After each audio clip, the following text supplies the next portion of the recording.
Welcome students, कैसे हैं सभी। आपका अपने चैनल क्विक साइंस में बहुत बहुत वेलकम है। जैसा कि हम सीटेट साइंस पेपर 2 की तैयारी कर रहे हैं, जो आपका एग्ज़ाम होने वाला है 7 जुलाई 2024 को, उसी में आज हमारा टॉपिक नंबर 7 जो हम देखेंगे, light and reflection. Most important topic chapter में ये एक आपका आता है और यहाँ से डेफिनेटली आपको 1 से 2 क्वेश्चन अपने पेपर में देखने को मिलेंगे और इस क्लास से आपको बहुत सारे कॉन्सेप्ट क्लियर होंगे और बहुत सारी चीज़ें जो हैं वो अब आपको अच्छे से समझ में आ जाएंगी। मेरी रिक्वेस्ट रहेगी, इसको देखने से पहले नोट्स ज़रूर अच्छे से देखें। उसमें मैंने बहुत ही अच्छे से ये सारे टॉपिक बहुत ही अच्छे से क्लियर जो है आपको समझाए हैं। तो नोट्स अभी अगर आपने नहीं लिए हैं तो आप नोट्स ले सकते हैं। उसके रिगार्डिंग आप मेरे को मेरे व्हाट्सएप नंबर 9411662115 पर मैसेज कर सकते हैं। 120 रुपीज़ की पेमेंट करनी होगी। नोट्स के साथ सारे PYQ और टॉपिक सीरीज विद आंसर्स सारी चीज़ें आपको मिल जाएंगी और सारे प्रीवियस ईयर सब अच्छे से आपको मिल जाएंगे। तो नोट्स में जब आप लाइट और रिफ्लेक्शन देखेंगे तो आपको दिखेगा बहुत ही अच्छे से डिटेल में मैंने वहाँ समझाया है। तो पहले उसको पढ़ लीजिएगा और फिर ये क्वेश्चन करिएगा। तो जो क्वेश्चन आपका एग्जाम में बनेगा वो आप इजीली क्या हो जाएगा, कर ले जाएंगे।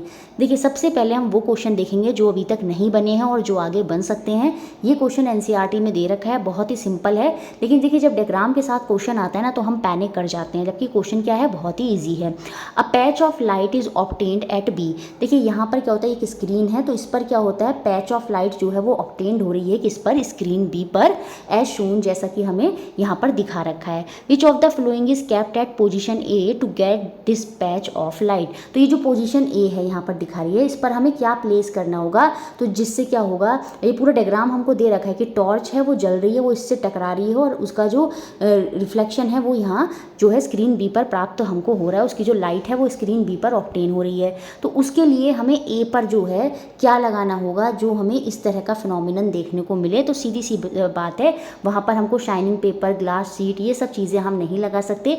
वहाँ पर हम क्या लगाएंगे, एक दर्पण लगाएंगे, एक मिरर लगाएंगे। मिरर होता है क्या, एक शाइनिंग सरफेस होता है जो क्या करता है, लाइट का रिफ्लेक्शन कराता है। मतलब लाइट जिस पृष्ठ पर टकराती है, जिस एंगल से टकराती है, उसी एंगल से टकरा कर क्या होता है, वापस चली जाती है। तो यहाँ पर हम किसका प्रयोग करेंगे, किसका यूज़ करेंगे, अगर हमें पैच ऑफ लाइट जो है, प्रकाश के टुकड़े पर हमें लाइट को प्राप्त करना है, तो हम वहाँ पर क्या करेंगे, ग्लास जो मिरर है, दर्पण है, उसका प्रयोग हम, ग्लास सीट नहीं सॉरी, तो यहाँ पर हम एक दर्पण मिरर का प्रयोग करेंगे। तो ऑप्शन नंबर C के साथ हम यहाँ पर चले जाएंगे। देखिए, शेडो वाले जो कॉन्सेप्ट है उससे बहुत बार क्वेश्चन जो हैं वो आपके एग्जाम में बने हैं। ये क्वेश्चन अभी तक नहीं बना है, इंपॉर्टेंट है, इसको ध्यान रखेंगे। Which of the following is or are not always necessary to observe a shadow. निम्न में से कौन सा छाया का निरीक्षण करने के लिए हमेशा आवश्यक नहीं है, ये हमको बताना है।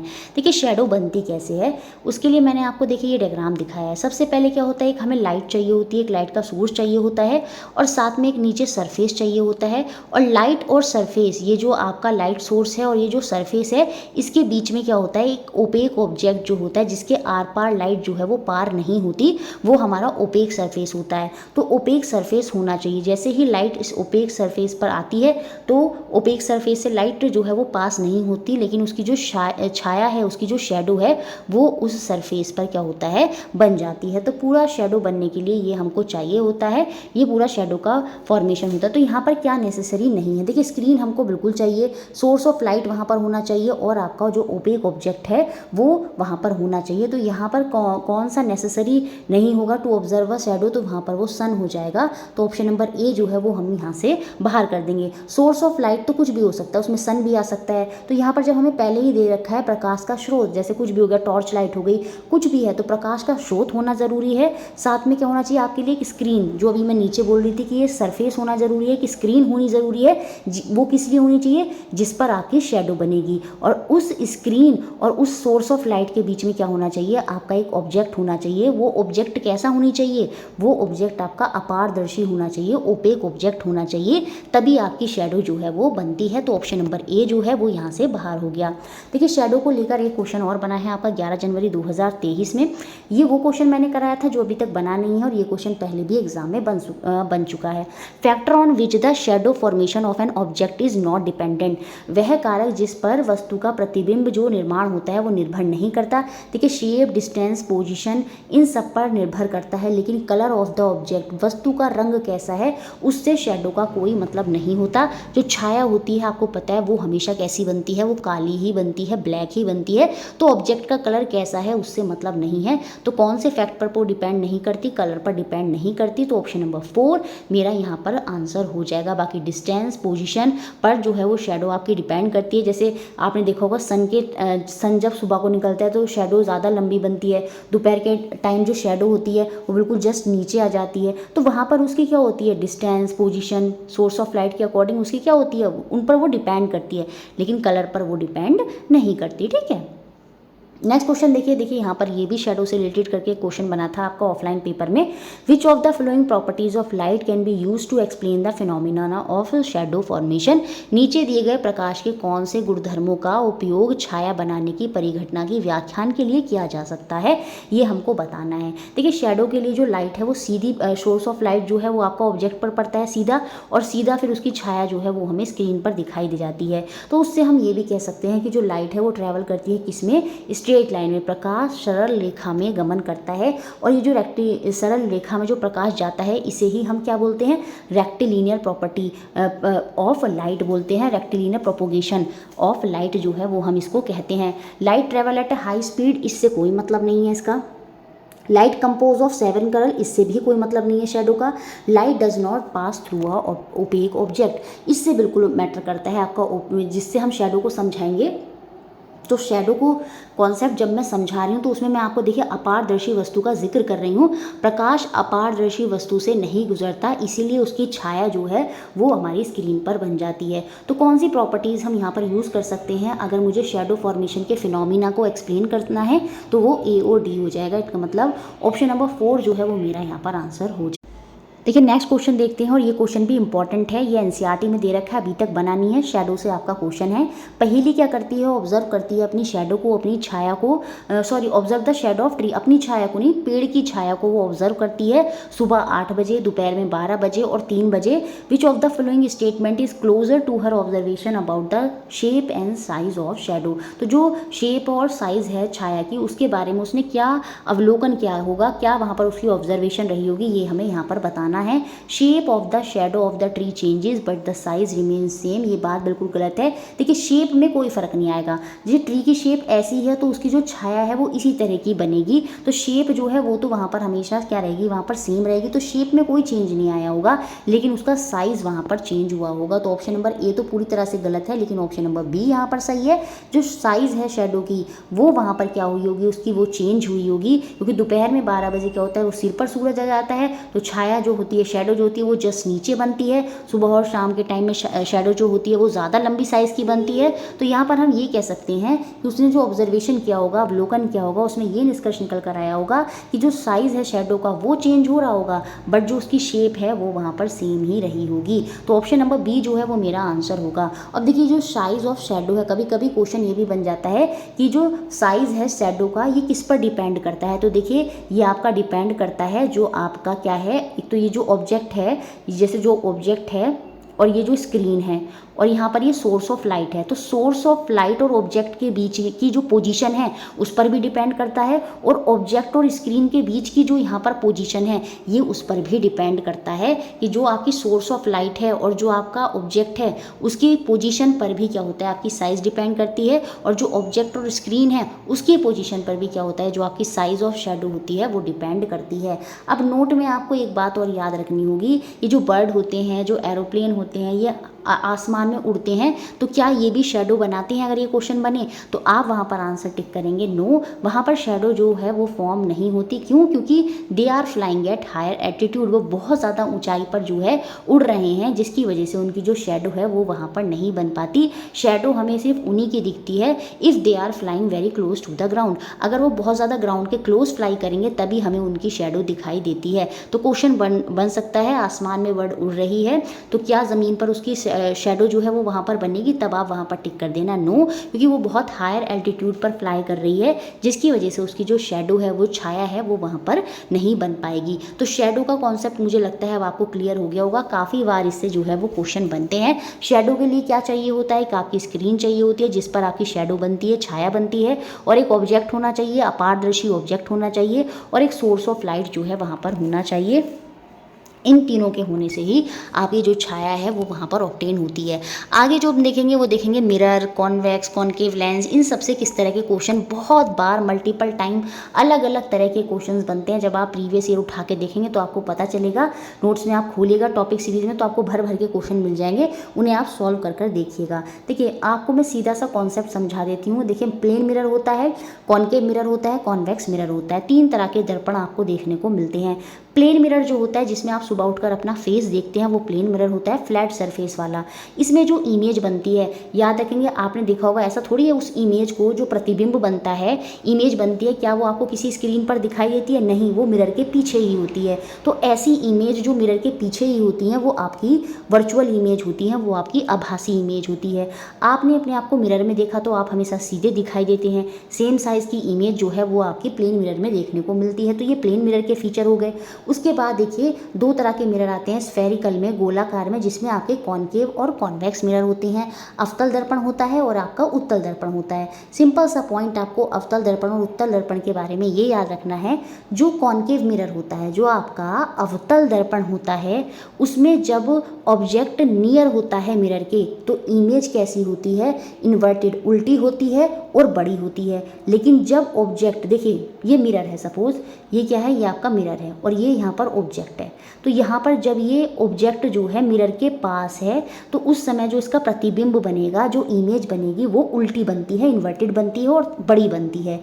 लेकिन जब हम इसके बहुत पास आ जाते हैं, फोकल लेंथ और प्रिंसिपल एक्सिस के और भी बीच में आ जाते हैं, बहुत पास आ जाते हैं मिरर के, तो उस केस में जो इमेज बनने लगती है कॉन्केव मिरर में वो सीधी हो जाती है, ठीक है। और साथ में क्या हो जाती है? बहुत ज़्यादा बड़ी हो जाती है। और अभी जो इमेज लार्ज बन रही थी वो बहुत ज़्यादा लार्ज हो जाती है, वो वेरी एंड लार्ज वहाँ पर हो जाती है, मैग्नीफाइड हो जाती है। और साथ में इमेज कैसी हो जाती है?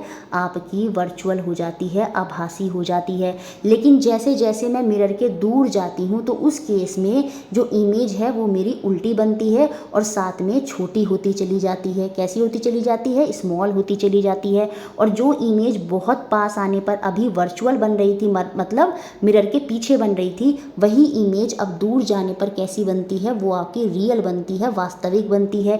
और रियल इमेज कौन सी होती हैं? जिन्हें आप स्क्रीन पर प्राप्त कर सकते हैं, जिसे आप ट्रेसिंग पेपर पर प्राप्त कर सकते हैं। तो वो सारी इमेज क्या होती हैं? वो आपकी रियल होती हैं, उनको हम किसी स्क्रीन पर प्राप्त कर सकते हैं। लेकिन प्लेन मिरर में जैसे आपने शीशे में अपने आप को देखा होगा, उसमें जो इमेज प्रतिबिंब बनता है वो मिरर के पीछे ही होता है, वो वर्चुअल होता है, आभासी होता है। तो ये सारे फीचर होते हैं कॉन्केव मिरर के। सिंपल सा याद रखना है, जब हम मिरर के बहुत ज़्यादा पास जाते हैं तो उस केस में इमेज जो होती है वो आपकी सीधी हो जाती है, इरेक्ट हो जाती है, बहुत ज़्यादा बड़ी हो जाती है। और कैसी हो जाती है? वर्चुअल हो जाती है। लेकिन जब हम दूर जाते हैं तो जो इमेज अभी बहुत बड़ी बन रही थी वो छोटी हो जाती है। जो इमेज अभी आपकी वर्चुअल थी वो क्या हो जाती है? वो रियल हो जाती है, ठीक है। ये आपको याद रखना है। और जो इमेज अभी आपकी इरेक्ट बन रही थी, सीधी बन रही थी बहुत पास पे, वो दूर में क्या होती है? वो आपकी इन्वर्टेड होती है, वो आपकी उल्टी बनती है। तो कॉन्केव मिरर में दोनों फीचर देखने को मिलते हैं। बहुत पास आने पर वर्चुअल इमेज भी बनती है और दूर होने पर आपकी रियल इमेज भी बनती है। इमेज बहुत बड़ी भी बन जाती है, दूर जाने पर छोटी भी बन जाती है। तो ये काम होता है आपका कॉन्केव मिरर का, अवतल दर्पण का। और सेम ऐसा ही काम करता है इसका कॉन्वेक्स लेंस। तो कॉन्वेक्स लेंस और कॉन्केव मिरर दोनों एक से ही फीचर जो है यहाँ पर शो करते हैं, ये बात अपने माइंड में रट लीजिएगा। उसके बाद आता है आपका कॉन्वेक्स मिरर। देखिए कॉन्वेक्स मिरर मतलब उत्तल दर्पण, इसमें सीधा सा पॉइंट रखना है, इमेज हमेशा कैसी होती है? इरेक्ट होती है। अब देखिए जो इरेक्ट इमेज आपकी बन रही है वो तीनों मिरर में बन रही है, प्लेन मिरर में भी बनती है, कॉन्केव मिरर में भी बनती है जब आप बहुत ज़्यादा पास होते हैं किसके? मिरर के। और कॉन्वेक्स मिरर में, उत्तल दर्पण में तो हमेशा इरेक्ट इमेज ही आपकी जो है वो बनती है। इमेज कैसी होती है? वर्चुअल होती है, जो हमें प्लेन मिरर में भी देखने को मिल रही थी, कॉन्केव में भी देखने को मिलती है जब हम मिरर के बहुत ज़्यादा पास होते हैं। लेकिन कॉन्वेक्स में, उत्तल दर्पण में ये हमेशा ही वर्चुअल होती है और साथ में याद रखेंगे स्मॉल होती है, डिमिनिश्ड होती है साइज़ में। तो बहुत ही सिंपल फीचर है कॉन्वेक्स मिरर के, उत्तल दर्पण के, कि इमेज हमेशा सीधी होती है है हमेशा वर्चुअल होती है, बिल्कुल प्लेन मिरर की तरह आपकी सीधी होगी, वर्चुअल होगी, लेकिन उसमें जैसे सेम साइज़ की बनती है, कॉन्वेक्स में कैसी बनती है, स्मॉल बनती है इमेज, प्रतिबिंब छोटा बनता है, डिमिनिश्ड बनता है। और सेम इसी की तरह काम करता है क्या, कॉनकेव लेंस। जो काम कॉन्वेक्स मिरर करता है वही फीचर किसके होते हैं, कॉनकेव लेंस के होते हैं। ये सारे पॉइंट आप हमेशा याद रखिएगा, कोई भी क्वेश्चन कैसा भी बन जाए उसकी गलती आपसे फिर नहीं हो सकती। अब देखिए ये 2023 में ऑनलाइन पेपर में क्वेश्चन बना था, what is the difference between a virtual image और रियल इमेज। जो वास्तविक और आभासी प्रतिबिंब होते हैं उनके बीच में क्या अंतर होता है। तो देखिए उनके बीच में ऑप्शन नंबर 3 वाला ही अंतर होता है कि जो वर्चुअल इमेज होती है उसको हम स्क्रीन पर प्राप्त नहीं कर सकते, जबकि जो रियल इमेज होती है उसे हम स्क्रीन पर ही प्राप्त करते हैं। आभासी प्रतिबिंब पर्दे पर नहीं ली जा सकती, जबकि जो वास्तविक प्रतिबिंब है, जैसे प्रोजेक्टर वगैरह पे आपने देखा होगा स्क्रीन पर हमें इमेज प्राप्त हो जाती है, तो वो रियल इमेज होती है, वास्तविक प्रतिबिंब होता है जिसको हम पर्दे पर प्राप्त कर सकते हैं। सेम देखिए इस तरह का क्वेश्चन बना, भूजू और पहेली हैं उनको एक मिरर दे दिया गया उनके टीचर के द्वारा। भूजू ने अपनी इमेज में जो उसको मिली वो कैसी मिली, इरेक्ट मिली और सेम साइज़ की मिली। अभी पीछे समझाया था।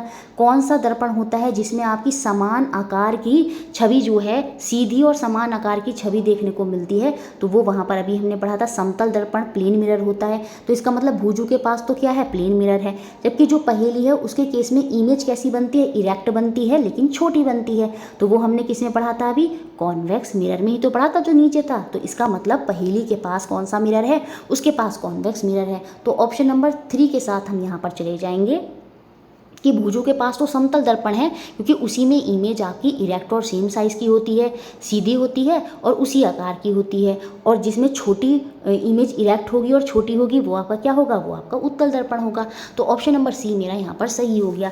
अगर आपको कॉन्सेप्ट पता है तो आप सारे क्वेश्चन जो है वो इजीली कर सकते हैं। अब जैसे ये क्वेश्चन है, आपको सब दे दिया गया, आपको दोनों तरह के मिरर भी दे दिए गए, आपको दोनों तरह के लेंस भी दे दिए गए। अब आपसे पूछ रहा है कि एनलार्ज इमेज, बड़ी इमेज किस में आपको प्राप्त होगी, ये हमें यहाँ पर बताना है। तो मैंने आपको बताया था एनलार्ज इमेज, जो विवर्धित प्रतिबिंब है, बहुत बड़ा प्रतिबिंब है, वो आपका कॉनकेव मिरर में बनता है, अवतल दर्पण में बनता है। कॉनकेव मिरर में बताया सबसे पहले मैंने आपको, अवतल दर्पण में बनता है। और कब बनता है, जब हम बहुत पास आ जाते हैं तो उसमें जो इमेज प्रतिबिंब बनती है वो मैग्नीफाइड होता है, बहुत बड़ा होता है, तो कॉनकेव मिरर होगा। और मैंने बताया था सेम वैसा ही काम कौन करता है, आपका कॉन्वेक्स लेंस भी करता है। तो कॉनकेव मिरर या कॉन्वेक्स लेंस, तो ऐसा ऑप्शन आपका ऑप्शन नंबर डी है। कॉनकेव मिरर या कॉन्वेक्स लेंस, इन दोनों में से किसी का भी प्रयोग करके हमें विवर्धित प्रतिबिंब, एनलार्ज इमेज जो है वो प्राप्त हो सकती है। फिर देखिए उसके अलावा एक और क्वेश्चन है, if you are asked to project the image of a wall lit painting on a wall. देखिए अब आपको प्रतिबिंब चाहिए एक पेंटिंग का, किस पर, दीवार पर चाहिए, तो बताइए आप किसका प्रयोग करेंगे, किस डिवाइस का यूज़ करेंगे। मतलब हमें जो इमेज प्रतिबिंब चाहिए वो कैसा चाहिए, वो हमें रियल चाहिए, वास्तविक चाहिए, जिसकी इमेज किसी स्क्रीन पर, पर्दे पर प्राप्त हो सके। तो पर्दे पर प्राप्त किसकी होती है, प्लेन मिरर की तो हमेशा वर्चुअल रहती है। सेम ऐसे ही कॉन्वेक्स मिरर की हमेशा वर्चुअल रहती है। लेकिन आपको बताया था मैंने, कॉनकेव मिरर और कॉन्वेक्स लेंस में एक जैसा फीचर होता है। और कॉन्वेक्स लेंस में हमने देखने को मिलता है कि जो कॉनकेव मिरर में होता है सेम वही काम कॉन्वेक्स लेंस करेगा। और उसमें हमने देखा है जब हम दूर जाते हैं तो इमेज हमें कैसी मिलती है, वास्तविक मिलती है, इन्वर्टेड मिलती है, और साथ में कैसी होती है, वो स्मॉल होती है, छोटी होती है। तो रियल इमेज पूछ रहा है, वास्तविक प्रतिबिंब वो हमें कॉन्वेक्स लेंस या कॉनकेव मिरर, यहाँ पर एक और लिखना चाहें कॉनकेव मिरर, इन दोनों में देखने को मिल जाएगा। तो ऑप्शन नंबर 4 के साथ हम यहाँ पर चले जाएंगे। ठीक है, मुझे लगता है ये आपको अच्छे से क्लियर हो गया होगा। अब देखिए ऐसे ही एक क्वेश्चन और बना, बहुत सारे क्वेश्चन बने, ये मैंने कुछ क्वेश्चन ऐड करें, आप देखेंगे भर भर के क्वेश्चन है, लेकिन अगर आपको कॉन्सेप्ट क्लियर है तो आप इजीली क्वेश्चन कर ले जाएंगे। ठीक है, तो थ्योरी को नोट्स में से अच्छे से पढ़ लें, उससे आपको बहुत ज़्यादा हेल्प हो जाएगी। यहाँ पर पूछ रहा है कौन कौन से कथन आपके जो हैं यहाँ पर सही हैं। अब कॉन्वेक्स मिरर की बात करूँ, जो सबसे लास्ट में था, हम अभी पढ़ रहे थे, उसमें हमेशा आपकी जो इमेज बनती है, प्रतिबिंब बनता है, वो आपने देखा था आभासी होता है और छोटा होता है, ये बात भी सही है। सेम उसी की तरह काम करता है कॉनकेव लेंस, आपका अवतल लेंस, तो उसमें भी जो इमेज होगी वो हमेशा वर्चुअल और डिमिनिश्ड होगी, दोनों पॉइंट सही है भाई। अब ये बात कर रहा है कॉनकेव मिरर की, उसमें रियल इमेज बनती है वो छोटी होती है, बिल्कुल सही बात है। जब हम दूर चले जाते हैं तो इमेज रियल होती है, वास्तविक होती है और वो छोटी भी होती है। लेकिन जब वो वर्चुअल होती है, जब वो आभासी होती है, तब भी वो छोटी होती है, डिमिनिश्ड होती है? नहीं, मैंने बताया था ना, पास आने पर प्रतिबिंब जो इमेज है वो वर्चुअल होता है, साथ में वो एनलार्ज हो जाता है, बहुत बड़ा हो जाता है, डिमिनिश्ड नहीं रहता, छोटा नहीं रहता, छोटा प्रतिबिंब नहीं बना सकता। तो थर्ड ऑप्शन यहाँ पर मेरा गलत हो गया। सेम ऐसे ही आवर्धक लेंस की भांति उपयोग करते समय उत्तल लेंस वास्तविक और आकार में आवर्धित प्रतिबिंब बनाता है। अब ये जैसे कॉनकेव मिरर होता है, सेम वही काम कॉन्वेक्स लेंस भी करता है।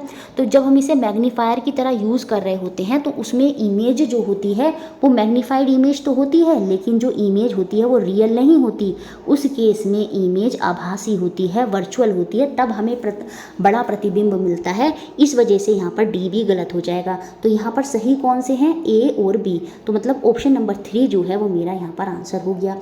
देखिए इस तरह से बहुत ही अच्छा क्वेश्चन यहाँ पर बना था 2022 में। Which of the following can be use to observe the complete length of a distant tall tower clearly. एक सुंदर लंबी मीनार की संपूर्ण लंबाई का अवलोकन करने के लिए किसका प्रयोग किया जा सकता है? देखिए वहाँ पर हम किसका प्रयोग कर सकते हैं? कॉन्वेक्स मिरर का जो है वो हम प्रयोग कर सकते हैं, उत्तल दर्पण का, क्योंकि आपने देखा था उसमें इमेज हमेशा इरेक्ट बनती है। इमेज कैसी बनती है? सीधी बनती है। तो आपको सीधी जो पूरी टावर है वो बन जाएगी।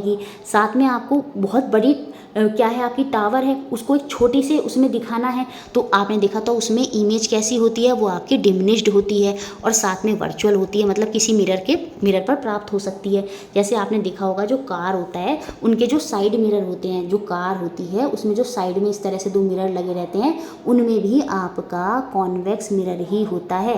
कॉन्वेक्स मिरर होता है क्यों? क्योंकि कॉन्वेक्स मिरर क्या करता है, जैसे पीछे से कोई ट्रक वगैरह आता है वो बहुत बड़ा होता है, लेकिन वो जो आपका कार का जो मिरर लगा हुआ है उसमें वो छोटा सा दिखाई दे जाता है, उसमें वर्चुअल इमेज वहाँ पर उसकी बन जाती है सीधी। तो ये यहाँ पर किसका प्रयोग करा जाता है? कॉन्वेक्स मिरर का हम प्रयोग कर सकते हैं। इट मीन्स आपका आंसर होगा ऑप्शन नंबर 1। देखो किस तरह से घुमा के क्वेश्चन पूछा गया था कि पूरी बड़ी टावर को आपको एक छोटी सी स्क्रीन पर दिखाना है, तो हम किसका प्रयोग करेंगे? कॉन्वेक्स मिरर का प्रयोग करेंगे। क्यों? क्योंकि उसमें इमेज इरेक्ट होगी, वर्चुअल होगी और छोटी हमें दिख जाएगी। सेम वैसे ही एक क्वेश्चन देखिए इस तरह से, आप जब नोट्स देखेंगे तो वहाँ पर मैंने इनके फीचर्स वहाँ पर बहुत अच्छे से डिटेल में और लिखा है। तो ये आपको मिरर लेंस के कुछ फीचर्स से उनके मिलान करने थे। जैसे जो आपका कॉन्केव मिरर होता है वो कहाँ प्रयोग होता है? Use in torch light. कहाँ पर यूज़ होता है? याद रखेंगे, टॉर्च लाइट में इनका प्रयोग करा जाता है, जब पास आके बड़ा देखना होता है ना, इस तरह से। तो वहाँ पर हम कॉन्केव मिरर में जो है टॉर्च लाइट में जो है इनका प्रयोग जो है वहाँ पर हम करते हैं। अब कॉन्वेक्स लेंस का प्रयोग कहाँ पर होता है? वो देखिए नियर साइटेडनेस, जिसे हम क्या बोलते हैं? मायोपिया। मायोपिया मतलब क्या होता है? जिन्हें पास का तो दिखाई देता है लेकिन दूर का दिखाई नहीं देता, तो उस केस में वो व्यक्ति कैसा लेंस लगाता है? कॉन्केव लेंस लगाता है, जिसकी माइनस पावर होती है। माइनस पावर होती है। देखिए निकट दृष्टि दोष से मतलब ये नहीं कि निकट का दिखाई नहीं देता है, इसमें उल्टा होता है। निकट दृष्टि दोष से मतलब होता है कि निकट का तो दिखाई देता है लेकिन दूर का दिखाई नहीं देता। इसे हम नियर साइटेडनेस कहते हैं, मायोपिया कहते हैं, और इसमें हम कॉन्केव लेंस का प्रयोग करते हैं, जो कि निगेटिव उसकी पावर होती है। तो यहाँ पर इसका मिलान थर्ड से हो जाएगा। कॉन्वेक्स मिरर का प्रयोग कहाँ होता है?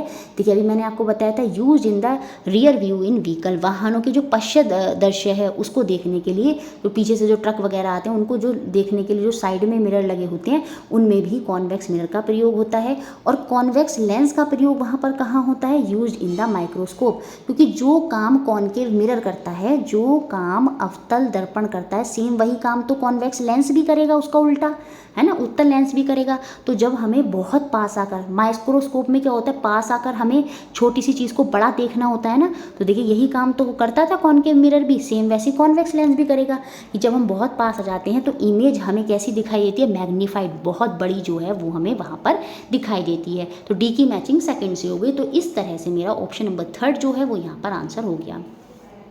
उसके अलावा देखिए एक स्पून वाला कॉन्सेप्ट है, ये आपको याद रखना है, इससे क्वेश्चन बन जाता है।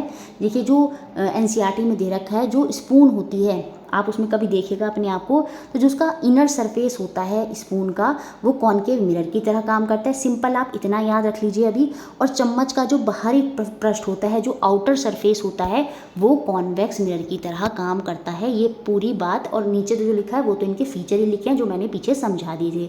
तो याद रखना है, इनर सरफेस कॉनकेव मिरर की तरह काम करता है, और चम्मच का बाहरी पृष्ठ आउटर सरफेस जो है वो आपका कॉन्वेक्स मिरर की तरह काम करता है। देखिए इस तरह से क्वेश्चन भी बना था आपका। Deepa take a steel spoon and bring the outer side of the spoon near her face and observe her image in it. Deepa ने क्या करा कि स्टील की चम्मच लिया और चम्मच के बाहरी पृष्ठ को अपने चेहरे के नज़दीक लाकर अपने प्रतिबिंब का चम्मच में अवलोकन किया। तो किस तरह की इमेज उसको दिखाई देगी? तो बिल्कुल एनसीईआरटी में साफ साफ दे रखा है कि जो आउटर सरफेस होता है स्पून का वो किसकी तरह बिहेव करता है, वो आपका कॉन्वेक्स मिरर की तरह बिहेव करता है, उत्तल दर्पण की तरह बिहेव करता है। और उत्तल दर्पण में इमेज मैंने आपको समझाई थी वो इरेक्ट होती है हमेशा, वो वर्चुअल होती है और साथ में छोटी होती है, डिमिनिश्ड होती है। तो ऑप्शन नंबर सेकंड के साथ हम यहाँ पर चले जाएंगे। ये कॉन्सेप्ट आपको अच्छे से याद होना चाहिए कि इनर सरफेस किसकी तरह काम करता है, अवतल दर्पण कॉनकेव मिरर की तरह काम करता है, और बाहरी पृष्ठ जो होता है वो कॉन्वेक्स मिरर उत्तल दर्पण की तरह काम करता है। उसके अलावा एक कॉन्सेप्ट आपको ये याद होना चाहिए, जो इमेज बनती है वो हमेशा स्मूथ सरफेस पर ही बनती है। जैसे इमेज आती है, टकराती है, ऐसे जाती है, ठीक है, तो वो एक पॉइंट पर चली जाती है जहाँ पर आपको इमेज जो है वो प्राप्त हो जाती है, ठीक है। तो लेकिन अब यहाँ पर पूछे इस तरह से हो, खुरदुरा सरफेस हो, तो क्या वहाँ पर किसी पॉइंट पर जाकर इमेज बनेगी? नहीं, तो वहाँ पर इमेज नहीं बन पाती। तो कभी कभी ऑप्शन में पूछ लेता है कि खुरदुरा सरफेस है तो बताइए किस तरह की इमेज वहाँ पर बनेगी, तो वहाँ पर कोई इमेज हमको प्राप्त नहीं होगी, क्योंकि वहाँ पर आप देख सकते हैं एंगल ऑफ इंसिडेंट और एंगल ऑफ रिफ्लेक्शन में बहुत ज़्यादा वेरिएशन हमें वहाँ पर देखने को मिलता है, और इमेज एक पॉइंट पर नहीं बन पाती। उसके अलावा ये इस टाइप का न्यूमेरिक क्वेश्चन कम से कम 5 से 6 बार एनसीईआरटी में नहीं, आपके सीटेट के पेपर में बना है। 1 से 2 क्वेश्चन मैं आपको समझा दूंगी, कॉन्सेप्ट आपको क्लियर हो जाएगा। देखिए इसमें कॉन्सेप्ट ऐसा होता है, एक प्लेन मिरर दे रखा होता है और आप उस प्लेन मिरर के आसपास खड़े होते हैं। जैसे एन ऑब्जेक्ट क्या है, कुछ भी हो सकता है, आप अपने आप को एक ऑब्जेक्ट वस्तु मान लीजिए।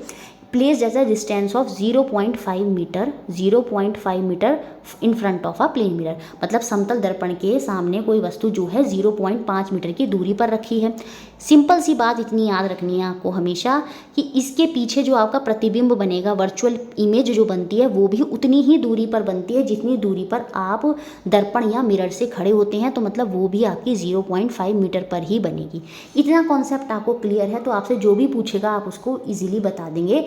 अब यहाँ पर पूछा क्या गया, the distance between the object, ये जो ऑब्जेक्ट है और जो इमेज उसकी बनी यहाँ पर पीछे, तो इन दोनों के बीच में डिस्टेंस कितने का होगा, 0.5 ये 0.5 ये, तो डिस्टेंस हो गया कितने का, 1 मीटर का। तो ऑप्शन नंबर बी जो है वो मेरा यहाँ पर सही हो गया। सिंपल सा कॉन्सेप्ट ये याद रखना है कि जो इमेज पीछे बनती है वो भी उतनी ही दूरी पर बनती है जितनी दूरी पर आपका ऑब्जेक्ट होता है। इस तरह से ये क्वेश्चन भी बना। ये तो मैंने ऑनलाइन पेपर के दिखा दिया, ऑफलाइन पेपर में भी बहुत बार जो 2011 से 19 उनमें बहुत क्वेश्चन थे। आप जब नोट्स में खोलेंगे 2011 से 19 के क्वेश्चन में, तो उसमें आपको और भी क्वेश्चंस मिल जाएंगे, उन्हें भी आप करके देख सकते हैं।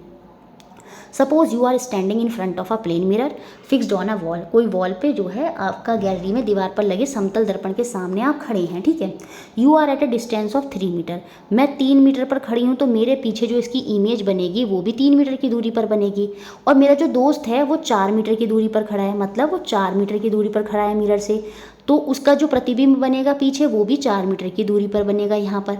तो अब क्वेश्चन में क्या पूछा है, ध्यान ये रखना है आपको कि क्वेश्चन में पूछा क्या है, what is the distance between you, आप और आपके दोस्त की जो इमेज बनी है, आपके दोस्त का जो प्रतिबिंब बना है वो यहाँ पर बना है, तो आप और आपके दोस्त के बीच के प्रतिबिंब की दूरी कितनी होगी, 3 ये और 4 ये, तो इनके बीच की दूरी कितनी होगी, 7 मीटर होगी। ऑप्शन नंबर सेकंड के साथ जाएंगे। ये अगर ये पूछता आपके और आपके प्रतिबिंब के बीच में कितनी दूरी होगी, तो वो तो 6 मीटर होती, लेकिन क्वेश्चन में पूछा क्या गया, आप और आपके दोस्त का जो प्रतिबिंब बना है इन दोनों के बीच की दूरी पूछी गई है, तो वो 7 मीटर होगी। ऑप्शन नंबर सेकंड के साथ हम यहाँ पर चले जाएंगे। ये क्वेश्चन मोस्ट इंपॉर्टेंट क्वेश्चन है, अभी तक बना नहीं है, एनसीईआरटी में दिया है। A rainbow can be seen in the sky, आसमान में इंद्रधनुष देखा जा सकता है। When the sun is in front of you, sun is behind you, बिल्कुल जब सूर्य हमारे पीछे होता है तो उस समय ही रेनबो जो है वो हमें दिखाई देता है। ये बात माइंड में रख लीजिएगा। तो ऑप्शन नंबर बी के साथ हम यहाँ पर चले जाएंगे। रेनबो जो है वो कब बनता है, जब बारिश होती है और जो सनलाइट होती है वो वहाँ पर लो होती है, तो उस केस में जो है रेनबो अपीयर होता है when your back is toward the sun, जब आपकी जो पीठ है वो सन की तरफ होती है, तो इट मीन जो सन है वो क्या है, वो आपके पीछे है, तो सूर्य जो है वो हमारे बिहाइंड में होता है, उस समय जो है वो आपका रेनबो बनता है।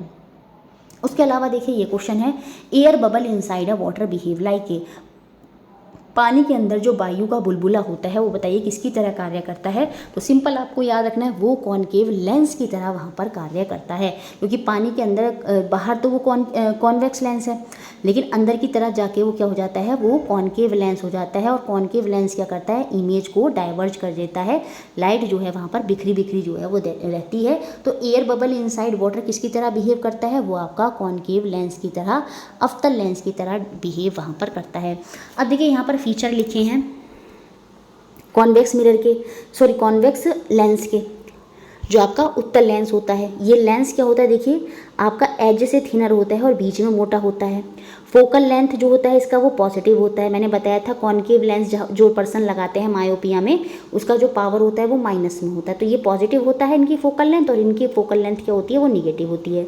ये जो कॉन्वेक्स लेंस होता है, ये ऐसे आती है लाइट, वो एक पॉइंट पे जाके इस तरह से मिल जाती है, तो ये कन्वर्जिंग लेंस कहलाता है।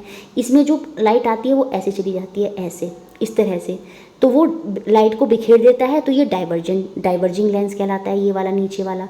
मतलब अवतल लेंस जो होता है वो आपका डाइवर्जिंग लेंस होगा, और ये जो उत्तल लेंस है वो आपका कन्वर्जिंग लेंस होगा। इसकी फोकल लेंथ पॉजिटिव होती है, इसकी फोकल लेंथ नेगेटिव होती है। ये बीच में से क्या होता है, मोटा होता है, ऊपर से थिनर होता है। ये ऊपर से मोटा होता है, बीच में से थिन होता है, तो इस तरह से ये दोनों होते हैं। पिनहोल कैमरा से भी काफ़ी बार क्वेश्चन बनता है, 2023 में जो ऑफलाइन पेपर था वहाँ भी बना था। The image of the distant coloured object formed in a pinhole camera is always, simple सा पॉइंट आपको याद रखना है। एनसीईआरटी में पहले तो ये बताया कि पिनहोल कैमरा का कॉन्सेप्ट क्या है, सब कैसे है, नोट्स में सब दे रखा है। दो रेक्टेंगुलर बॉक्स लेंगे, एक रेक्टेंगुलर बॉक्स में क्या करेंगे, उसमें होल करके उतने ही एरिया में क्या करते हैं, ट्रेसिंग पेपर लगा देते हैं, दूसरा पेपर उसके अंदर फंसाते हैं, और फिर इस तरह से कहीं हम पिनहोल की कैमरे की तरह वो क्या करता है, कार्य करता है, पूरा वहाँ पर दे रखा है। तो जो इमेज बनती है, जो प्रतिबिंब बनता है पिनहोल कैमरे में, आप याद रखेंगे वो हमेशा कैसा होता है, वो आपको ट्रेसिंग पेपर पर एक स्क्रीन पर प्राप्त हो रहा है, तो वो हमेशा कैसा होता है, रियल होता है, वास्तविक होता है। और इमेज कैसी प्राप्त होती है, आप देखेंगे ये सीधा था, ऑब्जेक्ट जो अंदर बना वो कैसा बना, उल्टा बना, तो इमेज जो है वो उल्टी बनती है। जैसा ऑब्जेक्ट होगा, अगर ऑब्जेक्ट कलर्ड है तो पिनहोल कैमरे में जो इमेज बनेगी वो कलर्ड बनेगी, अगर ऑब्जेक्ट ब्लैक एंड वाइट है तो इमेज ब्लैक एंड वाइट बनेगी। क्योंकि यहाँ पर ऑब्जेक्ट कलर्ड है तो इमेज भी आपकी कलर्ड होगी। देखिए यहाँ पर ऑब्जेक्ट बड़ा है और स्क्रीन पर वो छोटा सा दिखाई दे रहा है, तो छोटी सी इमेज उसकी वहाँ पर बननी है, तो इमेज कैसा बनता है, वो आपका डिमिनिश्ड होता है। तो वहाँ पर आपका आंसर हो जाएगा क्या, ऑप्शन नंबर 4, इमेज वास्तविक होगी, रंगीन होगी, छोटी होगी। ठीक है, ये पिनहोल कैमरे का कॉन्सेप्ट होता है। इसके अलावा देखिए 7 जनवरी 2022 और 2023 के ऑफलाइन पेपर में प्रीवियस ईयर क्वेश्चन भी आपके लिए इंपॉर्टेंट होते हैं। देखिए जो पिनहोल कैमरे का कॉन्सेप्ट है उसी के साथ साथ हमें ये एक्सप्लेन भी होता है कि जो लाइट होती है वो ट्रैवल करती है किसमें, स्ट्रेट लाइन में, प्रकाश सीधी रेखा में गमन करता है। यहीं से आपकी आती है rectilinear propagation of light. The image formed by the pinhole camera is real, तो जो इमेज बनती है, प्रतिबिंब बनता है पिनहोल कैमरा से, वो वास्तविक बनता है। तो यहाँ पर इसको समझाने के लिए which offer a suitable explanation for this, तो निम्न में से कौन सा कथन उपयुक्त व्याख्यान प्राप्त करता है कि light travel in a straight path. तभी क्या होता है, जब लाइट स्ट्रेट पाथ में ट्रैवल करती है तभी देखिए इमेज यहाँ पर देखिए कैसे हुआ, ये पिनहोल कैमरा ये यहाँ पर था, देखिए ये ऐसे गई और ये यहाँ से इसका हिस्सा ऐसे गया, सीधे गए, देखिए ये कैसे गई, सीधी गई, और इस तरह से वहाँ पर जो इमेज है वो आपकी उल्टी बन गई। ठीक है, रियल इमेज आपको वहाँ पर प्राप्त हुई। तो लाइट कैसे ट्रैवल करी, सीधी ट्रैवल करी। तो पिनहोल कैमरा के कॉन्सेप्ट से हमें क्लियर होता है क्या, light travel in a straight line, ये भी हमको क्लियर होता है, प्रकाश सीधी रेखा में गमन करता है। तो ऑप्शन नंबर 1 के साथ, ऑप्शन नंबर फर्स्ट के साथ हम यहाँ पर क्या हो जाएगा, वो आपका चले जाए। देखिए नेक्स्ट क्वेश्चन देखते हैं। ये क्वेश्चन जो है आपका, इसको समझने से पहले आपको प्रकाश का अपवर्तन समझना होगा, आपका रिफ्रैक्शन ऑफ लाइट होता है, वो कॉन्सेप्ट पे भी काफ़ी बार क्वेश्चन बनते हैं। देखिए जब लाइट एक मीडियम से दूसरे मीडियम में जाती है तो वो बैंड करती है। रिफ्रैक्शन क्या है, is the bending of light जब वो एक ऑब्जेक्ट से दूसरे ऑब्जेक्ट में पास करती है लाइट, तो वो बेंड करती है, वो अपनी दिशा में परिवर्तन करती है, उसे ही हम प्रकाश का अपवर्तन बोलते हैं। ये आपको याद रखना है। एग्जाम्पल के तौर पर यहाँ पर दिया, जैसे ये एयर है, ये ग्लास है। अब जैसे लाइट है, लाइट प्रकाश जो है जब वो एयर से, और एयर कैसी है, हल्की है, ये रेयरर मीडियम होगा। कैसा होगा, रेयरर मीडियम होगा। ग्लास जो है वो डेंसर, उसकी डेंसिटी ज़्यादा है, तो वो आपका डेंसर मीडियम होगा। तो जब लाइट एक मीडियम से दूसरे मीडियम एयर से ग्लास में जा रही है, और एयर क्या है, रेयर है, और ग्लास क्या है, डेंसर है, तो जब लाइट रेयर से डेंसर में जाती है, ये बीच में नॉर्मल होती है, तो वो नॉर्मल की तरफ बैंड कर जाती है। तो यही लाइट का बैंड करना, जब वो एक माध्यम से, एक मीडियम से दूसरे मीडियम में जा रही है, यही आपका रिफ्रैक्शन ऑफ लाइट कहलाता है, प्रकाश का अपवर्तन कहलाता है। और इस केस में जब लाइट क्या होता है, एक माध्यम से दूसरे माध्यम में जाती है, तो याद रखेंगे उसकी वेवलेंथ और वेलोसिटी घटती है। कब, जब वो रेयर से डेंसर में जा रही होती है। फ्रीक्वेंसी पर कोई प्रभाव नहीं पड़ता, और स्पीड ऑफ लाइट भी क्या होती है, वहाँ पर घटती है। लेकिन किसके केस में, जब वो रेयर से डेंसर में जा रही है, मतलब हल्के से भारी में जा रही है। जब लाइट हल्के से भारी माध्यम में जाती है, रेयर से डेंसर में जाती है, तो वो लाइट जो है नॉर्मल की तरह बैंड कर जाती है, और वो प्रकाश जो है उसकी वेवलेंथ और वेलोसिटी, स्पीड, ये सब वहाँ पर घट जाती हैं, लेकिन उसकी फ्रीक्वेंसी पर कोई फ़र्क नहीं आता। ये आपको याद रखना है। अब देखिए, जब ग्लास से एयर की तरफ आ रही है, एयर, ग्लास तो भारी है, डेंसर है, और एयर फिर से हल्की है, तो इस केस में देखेंगे जो लाइट है वो अब नॉर्मल की तरफ बैंड नहीं करेगी, नॉर्मल से दूर चली जाएगी। ठीक है, तो ये आपको कॉन्सेप्ट यहाँ पर याद रखना है। यही आपका बेंडिंग ऑफ लाइट, जब लाइट एक माध्यम से दूसरे माध्यम में जा रही है, तो ये प्रकाश का अपवर्तन होता है। यही इसी कॉन्सेप्ट पर काम करता है ट्विंकलिंग ऑफ स्टार, जो स्टार ट्विंकल करते हैं, और जो कैमरे का लेंस होता है वो भी रिफ्रैक्शन के कॉन्सेप्ट पर ही काम करता है। ठीक है, अब देखिए जो ग्लास वाला है, ये देखिए, आप देखे होंगे पानी के अंदर अगर आप कोई कॉइन डाल देते हैं, तो वो कॉइन आपको थोड़ा ऊंचा दिखाई देता है। तो क्वेश्चन अगर पूछा जाए ऐसा क्यों होता है, तो ये भी रिफ्रैक्शन ऑफ लाइट की वजह से होता है। क्यों होता है, मैं आपको समझाती हूँ। अब देखिए, ये पानी है, ये ऊपर एयर है, तो वाटर हो गया, ये एयर हो गया। वाटर की डेंसिटी ज़्यादा है और एयर की डेंसिटी कम है, ये आपका बीच में क्या है, नॉर्मल है। तो जब लाइट आई, और लाइट आने के बाद कॉइन से टकराकर वापस जा रही है, तो वहाँ पर लाइट जो है क्या हो रहा है, देखिए, डेंसर मीडियम से, पानी की डेंसिटी ज़्यादा है और एयर की डेंसिटी कम है, तो जब लाइट डेंसर से रेयर मीडियम में जा रही है, जैसे ये जा रही है, तो यहाँ ये बीच में नॉर्मल है, तो ये नॉर्मल से इधर की तरफ बैंड कर जाती है। बैंड करने की वजह से, क्योंकि इधर की तरफ बैंड करके, तो ये जो आगे को बढ़ेगी वो ऐसे ऐसे बढ़ जाती है, मतलब ऊंची हो गई। तो इसकी वजह से हमें कॉइन जो है वो ऊंचा दिखाई दे रहा है। किसकी वजह से, रिफ्रैक्शन की वजह से, क्योंकि ये बीच में क्या है, ये नॉर्मल है। जब लाइट यहाँ से गई, डेंसर से रेयर में गई, भारी से हल्के में गई, तो लाइट हमेशा क्या हो जाती है, नॉर्मल से दूर की तरफ चली जाती है। तो ये दूर हो गई, दूर होने की वजह से देखिए यहाँ पर, ये देखिए, ये सीधा नॉर्मल था, ये इससे दूर हो गई, और ये आगे को ऐसे बढ़ गई। हमारी आंखें तो इसी को देख रही है ना, तो ये आगे बढ़ी हुई दिखाई, जिसकी वजह से जो कॉइन असल पोजीशन में यहाँ है, लेकिन वो हमें थोड़ा ऊंचा दिखाई देता है। इसलिए कहा जाता है कि जो फिश मारने वाले होते हैं पानी के अंदर, जब हम पकड़ेंगे तो फिश हमारे हाथ में नहीं आएगी, एक्चुअली में हमें वो उसकी एक्चुअल पोजीशन से ऊंची दिखाई देती है। तो अगर हमें उसे पकड़ना है, तो हमें उससे नीचे जो है वो हाथ को मारना होगा, तब वो हमें वहाँ पर दिखाई देगी, क्योंकि वहाँ पर क्या कॉन्सेप्ट चलता है, रिफ्रैक्शन ऑफ लाइट का कॉन्सेप्ट चलता है। अब देखिए, उसी से रिलेट करते हुए काफ़ी क्वेश्चन यहाँ पर बने हैं।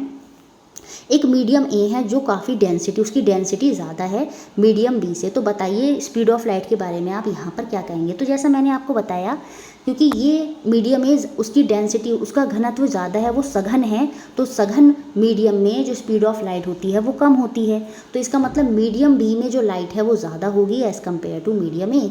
Speed of light is more in medium B. माध्यम ए की अपेक्षा माध्यम बी में प्रकाश की गति अधिक होगी, तो ऑप्शन नंबर बी के साथ हम यहाँ पर चले जाएंगे। अब देखिए क्वेश्चन ये फिशरमैन वाला भी बना कि goes to the water body near to spear a fish. एक मछुआरा समीप में जलाशय पर मछली भेजने जाता है, तो उसमें उसे किस पर विचार करना चाहिए, उसे कैसे हिट करना चाहिए अगर उसको फिश को वहाँ पर पकड़ना है। He should hit below the apparent position of the fish. देखिए जो मतलब उसे मछली की आभासी स्थिति से नीचे जो बर्छी है वो मारनी चाहिए, जो उसको एक्चुअली में दिखाई दे। जैसे क्वाइन था तो असल में नीचे, लेकिन वो दिख कहाँ रहा था, ऊंचे दिख रहा था। तो सेम ऐसे ही उसको जो वहाँ पर एपरेंट पोजीशन दिख रही है, जो उसको आभासी स्थिति मछली की दिखाई दे रही है ऊपर की तरफ, असल में उसको उस पर नहीं मारना है। अपनी जो बर्छी है उसको क्या करना है, उसको उसे क्या करना है, नीचे की तरफ मारना है। ही शुड हिट बिलो, उसको आभासी स्थिति के नीचे मारना है, तभी क्या होगा, वो सही जगह पर मार पाएगा। उसका कॉन्सेप्ट बिल्कुल सेम वैसी था, ये क्वाइन वाला कॉन्सेप्ट। ये हमको ऊपर दिखाई दे रहा है, असल में वो नीचे, इसका मतलब उसे थोड़ा नीचे की तरफ हिट करना चाहिए अगर वो मछली को भेदना चाहता है। तो ऑप्शन नंबर सेकंड के साथ हम यहाँ पर चले जाएंगे। अब देखिए क्वेश्चन और ये फिर से बन गया है कि which of the following statement is true when a ray of light travel from air to oil. अब देखिए एयर टू ऑयल जा रही है, तेल हवा से गति में जो है आपका प्रकाश जा रहा है, तो उसकी किरण पर क्या प्रभाव पड़ेगा उसके बारे में क्या सत्य है। हवा से तेल में जा रहा है। एक माध्यम क्या है आपका, एयर है, दूसरा माध्यम क्या है आपका, ऑयल है। तो जब लाइट जो है एयर से ऑयल में जाएगी, मतलब हल्के से भारी मीडियम में जाएगी, तो वो क्या होता है, नॉर्मल की तरफ बैंड कर जाती है। तो इस केस में ये नॉर्मल की तरफ बैंड करेगी और स्पीड ऑफ लाइट वहाँ पर घटेगी। तो या क्योंकि वो हल्के से भारी में जा रही है और हल्के से भारी में जाने में स्पीड ऑफ लाइट घटती है और वो नॉर्मल की तरफ बैंड कर जाती है। तो ऑप्शन नंबर 1 के साथ हम यहाँ जाएंगे। स्पीड ऑफ लाइट तो हमारी घटेगी और साथ में जो रे है वो बैंड कर जाएगी, किसकी तरफ, अभिलंब की ओर, वहाँ पर वो झुक जाएगी। ऑप्शन नंबर 1 के साथ हम यहाँ पर चले जाएंगे। एक इस तरह से देखिए अरेंज करने के टाइप में भी एक क्वेश्चन आपका बना है। स्पीड ऑफ लाइट चेंजेस, जो स्पीड है लाइट की, जो प्रकाश की गति है, वो चेंज हो रही है जब वो एक माध्यम से दूसरे माध्यम में जा रही है। As an optical density of medium changes, जैसे मीडियम है उसका जो डेंसिटी है, घनत्व है, वो बदल रहा है, उसकी वजह से स्पीड ऑफ लाइट जो है वो भी बदल रही है। तो change in the speed of light as travel from various medium are depicted in the following table, कि जब वो माध्यम ए से बी में गई तो स्पीड ऑफ लाइट जो थी वो वहाँ पर घट गई। जैसे यहाँ पर हिंदी में भी लिखा है, जब बी से सी में गई तो उसका हास हो गया, सी से डी में गई तो फिर से वो हास हो गया, घट गई, डिक्रीज हो गई स्पीड ऑफ लाइट, प्रकाश की चाल। तो माध्यमों की प्रकाशीय घनत्व के घटते क्रम में हमको यहाँ पर सही क्रम जो है वो यहाँ पर हमको दर्शाना है। Which of the following represent the correct descending order of densities of the medium. Basically जो 4 माध्यम है हमें इनका घनत्व के आधार पर घटते क्रम में हमें इनको लगाना है। अब देखिए जब मीडियम ए से बी में लाइट गई तो स्पीड ऑफ लाइट बढ़ गई। और स्पीड कब बढ़ती है लाइट की, जब वो भारी से हल्के माध्यम में जाएगी। क्योंकि अभी हमने पीछे देखा था जब लाइट हल्के से भारी में जा रही थी तो वो घट रही थी, भारी में जाने से स्पीड ऑफ लाइट घटती है, लेकिन इस बार वो भारी से हल्के में जा रही है और जब वो हल्के में जाएगी तो स्पीड ऑफ लाइट वहाँ पर बढ़ जाएगी। इट मीन्स ए की डेंसिटी जो है वहाँ पर ज़्यादा है किससे, बी से। अब बी टू सी में जब जा रही है तो स्पीड ऑफ लाइट घट रही है, मतलब बी से अगर सी में गई तो इसका मतलब सी की डेंसिटी, सी का घनत्व जो है वो ज़्यादा है, तभी स्पीड ऑफ लाइट, प्रकाश का जो चाल है वो वहाँ पर घट गई। तो इसका मतलब सी की डेंसिटी ज़्यादा है किससे, बी से, तभी तो वहाँ पर क्या हुआ, स्पीड ऑफ लाइट घट गई। सेम ऐसा यहाँ पर हुआ, जब लाइट सी से डी में गई तब भी स्पीड ऑफ लाइट वहाँ पर घट गई। डी, इसका मतलब डी की डेंसिटी ज़्यादा थी, डी का घनत्व तो ज़्यादा था, तो डी की डेंसिटी ज़्यादा है किससे, सी से। और हमें जो ऑर्डर अरेंज करना है वो घटते क्रम में ही करना है। तो मतलब इस तरह का ऑर्डर आपका ज़रूर बैठना चाहिए। और इस तरह का जब मैं ऑर्डर आपको देखूँगी, सी डी बड़ा है सी से, जो हमें डी ऑप्शन में तो नहीं दिखता, ठीक है। अब यहाँ पर सी बड़ा है बी से, देखिए इस ऑप्शन में भी नहीं दिखता। इस ऑप्शन को अगर मैं देखूँ, देखिए सी बड़ा है बी से और बी यहाँ पर बड़ा है डी से, नहीं, बी बड़ा कहाँ है डी से, बी डी बड़ा है जबकि बी से, तो बी सेकंड ऑप्शन भी चला गया। तो इस तरह से हमारा पहला ऑप्शन यहाँ पर जो है सही बैठेगा। इट मीन्स सबसे बड़ा यहाँ पर क्या था, ए, उसके बाद डी, उसके बाद उससे कम सी और सबसे कम क्या हो गया हमारा बी। तो ऑप्शन नंबर 1 के साथ जो है हम यहाँ पर चले जाएंगे। इस तरह से काफ़ी क्वेश्चन आपके बनते हैं। उसके अलावा ह्यूमन आई से भी क्वेश्चन आपके बन जाते हैं, क्योंकि एनसीईआरटी में उसका जिक्र है। Human eye has a near point distance of a distinct vision at approximately 25 metre. मतलब मानव आँख की जो निकट बिंदु यानी स्पष्ट देखने पाने की न्यूनतम लगभग दूरी कितनी होती है, 25 सेंटीमीटर। 25 सेंटीमीटर के और पास लाने पर हमें जो है वो सही दिखाई नहीं देगा, लेकिन 25 सेंटीमीटर पर वो जो है वो हमारा पास वाला विज़न जो है वो अच्छा होता है, ठीक है, उस तक हमें दिखाई देता है। उससे ज़्यादा पास आप आएंगे तो आपको साफ दिखाई नहीं देगा। क्या दूर का भी कोई ऐसा पॉइंट होता है? नहीं, दूर में आपको इनफाइनाइट तक जो है वो दिखाई देता है, ठीक है, मतलब इनफाइनाइट तक, लिमिट तक आपको क्लियर चीज़ें दिख सकती हैं। लेकिन पास में क्या होता है, 25 सेंटीमीटर से आगे आने पर जो है वो सही नहीं माना जाता। तो ये यहाँ पर एक एक्स्ट्रा पॉइंट लिखा है। बेसिकली यहाँ पर ये पूछ रहा है कि जो इमेज बनती है रेटिना पर वो कैसी बनती है। तो क्योंकि वहाँ पर आपको पता होना चाहिए क्या होता है, कॉन्वेक्स लेंस होता है, और कॉन्वेक्स लेंस वही काम करता है जो आपका कॉनकेव मिरर होता है। तो इमेज जो रेटिना पर बनती है, पहली बात तो वो रियल होती है, इन्वर्टेड होती है और वो छोटी होती है। तो ऑप्शन नंबर सेकंड के साथ हम यहाँ पर चले जाएंगे।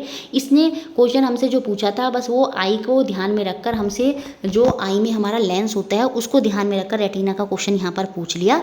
तो ये आपको याद रखना होगा, जो प्रतिबिंब बनता है हमारी रेटिना पर वो कैसा बनता है, वो वास्तविक होता है, उल्टा होता है, छोटा होता है। क्यों? क्योंकि जो लेंस हम यूज़ कर रहे होते हैं अपनी आँखों में वो कैसा होता है, आपका कॉन्वेक्स लेंस वहाँ पर होता है। उसके अलावा देखिए एक क्वेश्चन यहाँ से भी बन जाता है, रॉड और कॉन सेल्स जो होते हैं मानव के नेत्र में, ठीक है। अब देखिए जो हमारी रेटिना पर इमेज बनता है, प्रतिबिंब बनता है, आँख आई, प्रकाश बाहर से आया, वो लेंस से गया, लेंस पर के बाद जो स्क्रीन का काम कर रही है वो हमारी रेटिना करती है, रेटिना पर हमारी इमेज बन जाती है, प्रतिबिंब बन जाता है। वो कैसा है, रियल है, उल्टा है और छोटा है। तो उसी रेटिना में के लेयर पर सेल्स पाए जाते हैं, कॉन सेल्स और रॉड सेल्स। ये जो कॉन सेल्स होते हैं, ये जो शंकु होते हैं, ये दिन के समय देखने में मदद करते हैं। ये सेंसिटिव होते हैं किसकी तरफ, ब्राइट लाइट की तरफ। और ये जो रॉड सेल्स होते हैं ये सेंसिटिव होते हैं किसकी तरफ, डिम लाइट की तरफ। ये पॉइंट बस इतना याद रखना है। तो करेक्ट स्टेटमेंट पूछ रहा था, तो करेक्ट स्टेटमेंट तो यहाँ पर ऑप्शन नंबर सेकंड है कि रॉड सेल जो होते हैं वो तो क्योंकि हमको पता है सेंसिटिव है किसके, डिम लाइट के, और जो कॉन सेल्स होते हैं वो सेंसिटिव होते हैं ब्राइट लाइट के। दिन के समय अगर हमें क्लियर दिख रहा है तो वो किसकी वजह से दिखता है, जो हमारे कॉन सेल्स होते हैं उनकी वजह से। और रात में जो हमें दिखाई देता है, कभी कभी आपने देखा अंधेरे में भी हमें दिखाई देता है, वो रॉड सेल की वजह से ही दिखाई देता है, क्योंकि जो रॉड सेल्स होते हैं वो सेंसिटिव होते हैं किसकी तरफ, डिम लाइट की तरफ। एक पॉइंट में आपको ये याद रखना है, जो हमारा इमेज का जो इफेक्ट बनता है रेटिना पर वो एकदम से ख़त्म नहीं होता। वो कितने सेकंड तक रहता है, 1/16 सेकंड तक जो है वो लगभग हमारी रेटिना पर रहता है। ये पॉइंट भी आपको याद रखना होगा। अब देखिए कॉन और रॉड सेल को लेकर एक क्वेश्चन और बना था। यहाँ पर असर्शन और रीज़न वाला क्वेश्चन देखिए आपसे पूछ लिया कि जो उल्लू है उसे रात में दिखाई देता है, उसके पीछे भी यही रीज़न होता है कि जो उसके रॉड सेल्स होते हैं वो वहाँ पर बहुत ज़्यादा होते हैं, क्योंकि ये जो रॉड सेल्स होते हैं ये रात में देखने में मदद करते हैं। तो उल्लू में ये रॉड सेल्स ज़्यादा होते हैं, इसी की वजह से उसे रात में अच्छा दिखाई देता है। अब यही असर्शन अभी कथन यहाँ पर दिया है, उल्लू जैसा रात का पक्षी रात में बहुत अच्छी तरह देख सकता है लेकिन दिन में नहीं। उसके पीछे का रीज़न जो है, उसके पीछे का जो रीज़न है वो हमें क्या दिया कि रात के पक्षियों में रेटिना में जो हैं वो कम शंकु होते हैं और अधिक छड़ें देखने को मिलती हैं। Night bird have a few cons and a large number of rod sales in the retina. तो ये रॉड सेल्स ज़्यादा होने की वजह से ही रात में अच्छा दिखाई देता है, इसलिए उल्लू जैसा पक्षी जो है वो रात में अच्छा देखता है, दिन में नहीं। तो असर्शन और रीज़न दोनों सत्य हैं, और ये रीज़न जो है इस असर्शन की सही व्याख्यान भी कर रहा है, क्योंकि रॉड सेल्स ज़्यादा होते हैं इसी वजह से उल्लू को रात में ज़्यादा अच्छा दिखाई देता है। तो ऑप्शन नंबर 1 के साथ हम यहाँ पर चले जाएंगे। देखिए उसके बाद इस तरह का क्वेश्चन भी आपका एग्जाम में बन जाता है, जहाँ आई के डिफरेंट पार्ट देता है और उनके क्या क्या फंक्शन होते हैं, उस तरह करके आपसे क्वेश्चन पूछ लेगा। बाकी आप याद रखेंगे जो लेंस हमारी आंखों में होता है वो कॉन्वेक्स लेंस या बाय कॉन्वेक्स लेंस जो है वो वहाँ पर होता है। तो ह्यूमन आई के कुछ पार्ट दिए हैं और उनके जो कार्य हैं जो उनसे हमें उनका क्या करना है, मिलान करना है। देखिए जो आपको पीडीएफ मिली है उनमें जो है यहाँ पर ये ऑप्शन नंबर सेकंड की जगह ऑप्शन नंबर 1 पर जो है ग्रीन लाइन हो गई है, तो उसको आप रिकरेक्ट करेंगे। ऑप्शन नंबर सेकंड जो है वो मेरा यहाँ पर आंसर आपका हो जाएगा, ठीक है। अब देखिए कॉर्निया का काम क्या होता है, ठीक है। कॉर्निया का क्या करता है, काम होता है help in focusing light and protect eyes. ये क्या करता है, हमारी जो लाइट है उसको फोकस कराता है और आंखों को प्रोटेक्ट करता है, ये कॉर्निया का काम होता है। सबसे बाहरी परत होती है हमारी आंखों की, ट्रांसपेरेंट लेयर होती है। जो जब आपकी मानव नेत्र दान करी जाती है तो कौन सा हिस्सा दान होता है, वो कॉर्निया ही होता है। आइरिस क्या करता है, ये कंट्रोल करता है क्या, amount of light entering eyes. नेत्र में प्रवेश करने वाले प्रकाश की मात्रा को नियंत्रित करने का काम कौन करता है, आइरिस करता है, परितारिका करता है। और जो आंखों के रंग अलग अलग होते हैं, कुछ की आंखें नीली होती हैं, काली होती हैं, तो बेसिकली वो किसकी वजह होती है, आइरिस। आइरिस में ही वो पिगमेंट पाया जाता है, काला या वो। तो आइरिस जो होता है ये कंट्रोल भी करता है क्या, अमाउंट ऑफ लाइट एंटर जो करती है। तो बी का मिलान फर्स्ट से हो जाएगा। पीपल का काम क्या होता है, ये हमारी जो पुतली होती है इसका काम क्या होता है, light enter eyes through it, इससे प्रकाश नेत्र में जो है वो जाता है, गोला सा छोटा सा होता है, वो क्या कर रहा है, आयरस उसको एडजस्ट कर रहा है और उसके बाद सही अमाउंट का जो प्रकाश है वो इस आपके पुतली से निकलते हुए आपके लेंस तक जो है वो आंखों के वहाँ पर पहुँचता है। रेटिना का काम क्या होता है, रेटिना क्या करती है, प्रतिबिंब जो है वो प्रतिबिंब के लिए स्क्रीन का कार्य करती है, act as a screen for the image. और जो सिलियरी मसल्स होती हैं, देखिए ये कमज़ोर हो जाती हैं, इसी वजह से हमारी आईसाइट वगैरह वीक हो जाती है।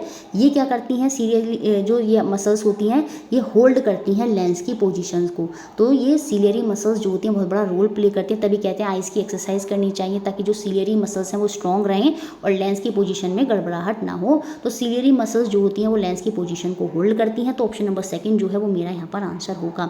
अब देखिए क्लाइडोस्कोप का भी कॉन्सेप्ट एनसीईआरटी में दे रखा है, उससे क्वेश्चन बन सकता है, आपको याद रखना है सिंपल सा। ये वर्क करता है किस पे, multiple reflection from 3 inclined plane mirror, 3 झुके समतल दर्पणों का बहुल परावर्तन होता है, उसी पर वर्क करता है क्लाइडोस्कोप। और इसमें क्या होता है, हर बार एक अलग तरह का पैटर्न जो है वो हमें देखने को मिलता है डिज़ाइन का।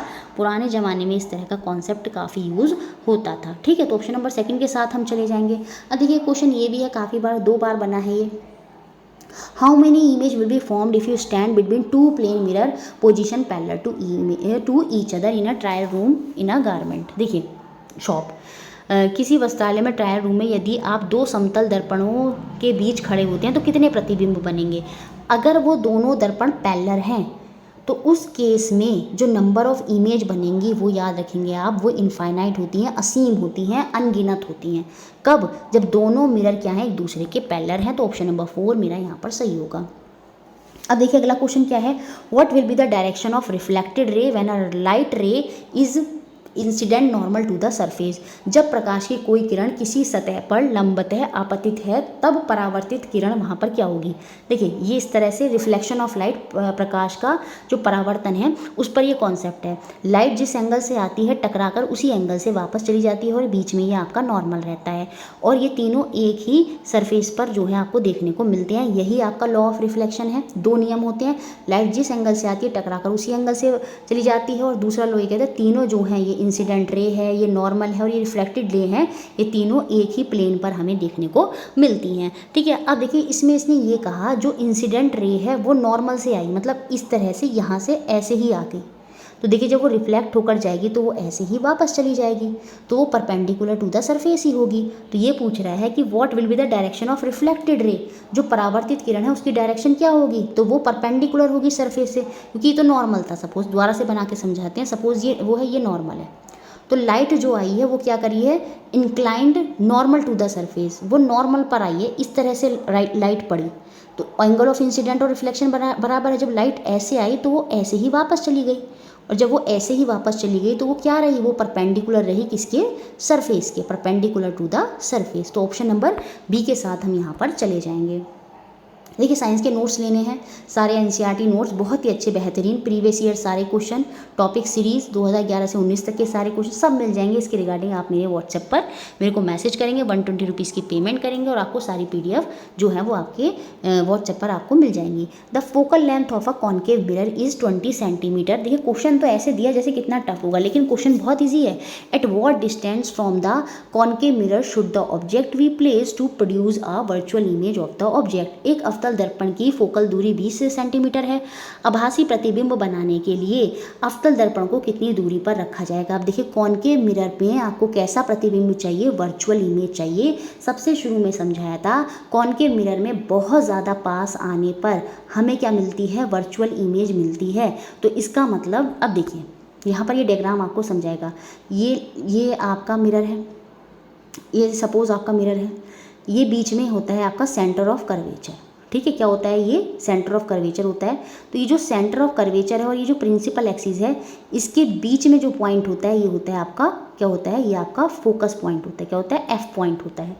तो इस पॉइंट से भी आगे जब हम आ जाते हैं फोकल और प्रिंसिपल के, जब हम बीच में यहाँ कहीं होते हैं, और ये तो आपका क्या कहते हैं और मिरर है ही, तो फोकस और प्रिंसिपल के बीच में जब ऑब्जेक्ट होता है तो उस केस में इमेज जो है, क्योंकि वो बहुत पास हो जाता है मिरर ऑब्जेक्ट, सॉरी वो ऑब्जेक्ट जो है मिरर के बहुत पास हो जाता है, जिसकी वजह से इमेज वहाँ पर क्या बन जाती है, वर्चुअल और बहुत बड़ी बनती है। तो देखिए अब ये कह रहा है कि मिरर की जो फोकल लेंथ है वो वहाँ पर 20 है, फोकल लेंथ 20 है, तो सेंटर ऑफ कर्वेचर यहाँ पर ये पूरा हो जाएगा 40, तो फोकल लेंथ आधे में होती है, मतलब ये 20 है। तो ऑब्जेक्ट जो है अगर हमें वर्चुअल इमेज प्राप्त करनी है तो हम इधर तो रख नहीं सकते क्योंकि वो बड़ा होता जाएगा, तो हमें इसे आगे रखना होगा। तो मतलब ऑब्जेक्ट कहीं यहाँ रखेंगे तब जाकर हमें वर्चुअल इमेज प्राप्त होगी, क्योंकि हमें उसे मिरर के पास रखना है। तो फोकल दूरी तो यहाँ पर क्या हो जाएगी, अब जो ऑब्जेक्ट रखा जाएगा फोकस दूरी क्या है 20 सेंटीमीटर है, तो उससे कम कि सेंटीमीटर पर ही हम उसको रखेंगे तभी हमें वो बड़ी इमेज प्राप्त होगी। तो हम उसको 20 सेंटीमीटर पर नहीं रखेंगे, उसमें तो बराबर मिलेगी उसको, ठीक है। 40 80 ये सब दूर चले गए, इस केस में रियल इमेज मिलने लगेगी।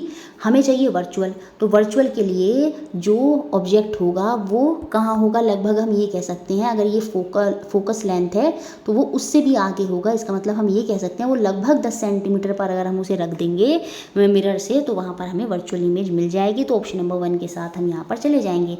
अब देखिए क्वेश्चन काफ़ी बार बनते हैं, pinhole camera, kaleidoscope, periscope, इन सब का क्या रोल होता है, क्या थोड़ा थोड़ा जिक्र है एनसीईआरटी में, बस ये भी पॉइंट्स आप याद रख लेंगे तो आपका काम हो जाएगा। और जैसे पिन होल कैमरा के लिए एनसीईआरटी में समझाया है कि आपको क्या करना है, 2 बॉक्सेस लेने हैं डिफरेंट साइज़ के, एक बॉक्स में होल कर देना है, यहाँ पर उस पर एक ट्रांसलूसेंट का स्क्रीन लगा देते हैं, दूसरे बॉक्स को उसके अंदर फंसाते हैं, उस पर पिन होल कैमरा का कॉन्सेप्ट काम करता है। तो ए का मिलान किससे हो जाएगा, आपका 4 से हो जाएगा। उसके बाद क्लाइडोस्कोप, अभी पीछे बताया था, 3 रेक्टेंगुलर मिरर की जो स्ट्राइप होती हैं उनको एक रखा जाता है एक सर्कुलर प्लेन ग्लास प्लेट में, और सर्कुलर एक ग्लास प्लेट में उन तीनों को रखा जाएगा इस तरह से। और सम पीसीज ऑफ बैंगल और कार्डबोर्ड ट्यूब एंड डिस्क, उससे क्या होगा, एक अलग ही जो पैटर्न है वो हमें क्लाइडोस्कोप में देखने को मिलता है। तो बी का मिलान 3rd से हो जाएगा। सी का मिलान देखिए पेरिस्कोप से 2 बार एनसीईआरटी एनसीईआरटी कह रहे हैं सीटेट में क्वेश्चन बना है। तो पेरिस्कोप का कॉन्सेप्ट मैं अभी आगे लास्ट में समझाऊंगी क्योंकि लेटेस्ट 2024 में यहीं से क्वेश्चन बना था। तो पेरिस्कोप के लिए हमको क्या चाहिए, 2 प्लेन मिरर चाहिए, ठीक है, और साथ में एक हार्ड कार्डबोर्ड जो है वहाँ पर चाहिए होगा। न्यूटन की डिस्क के लिए हमें सर्कुलर, ये डिस्क है तो सर्कुलर कार्डबोर्ड चाहिए होगा। तो सीधा सा ऑप्शन नंबर 2 जो है उससे हम इसका मिलान कर देंगे कि किसको बनाने के लिए किस किस की क्या क्या रिक्वायरमेंट होगी, क्या क्या चाहिए होगा। ये same as it is Hindi में भी लिखा है। तो ऑप्शन नंबर 2 मेरा यहाँ पर आंसर हो जाएगा। अब देखिए the process of dispersion of light, notes में मैंने दे रखा है प्रकाश का प्रकरण, प्रकाश का बिखरना, ठीक है, जब वो पास करेगा किसके, सोप बबल के, तो उसमें भी हमें लाइट के डिफरेंट कलर दिखाई देते हैं। Fall on a surface of CD, आपने वहाँ पर भी देखा है। Pass through a rain drop, वहाँ पर भी बूंदों के प्रकाश की बूंदों से गुजरता है, वहाँ पर हमें प्रकाश का प्रकरण जो है वो देखने को मिल सकता है, डिस्पर्जन ऑफ लाइट देखने को मिल सकता है। Get focuses on the surface of shining marble, देखिए फोकस करेगी अगर शाइनिंग मार्बल पर तो वो तो मिरर का कॉन्सेप्ट हो जाएगा, मतलब लॉ ऑफ रिफ्लेक्शन, वहाँ पर हमको प्रकाश का परावर्तन देखने को मिलेगा। प्रकाश के प्रकरण के लिए, डिस्पर्जन ऑफ लाइट के लिए हम यहाँ पर किसको मानेंगे सही, कौन कौन से मानेंगे जब लाइट किसके थ्रू पास करेगी, सोप बबल के, सरफेस ऑफ सीडी के। 3 ऑप्शन सही होने चाहिए, तो मतलब ए बी सी यहाँ पर सही हो जाएगा। ऑप्शन नंबर 1 के साथ हम यहाँ पर चले जाएंगे।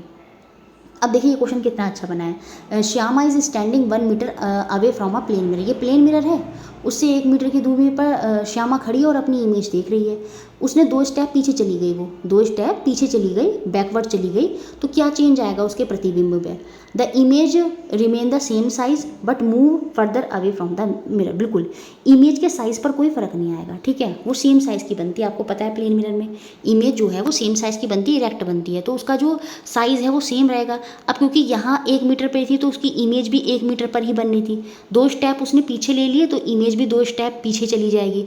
तो हम ये कह सकते हैं कि जो इमेज बनी उसका साइज़ तो सेम रहेगा, ठीक है, लेकिन वो भी क्या हो जाएगा, मिरर से 2 स्टेप क्या हो जाएगी, पीछे चली जाएगी। तो इसका मतलब ऑप्शन नंबर 2 के साथ हम चले जाएंगे।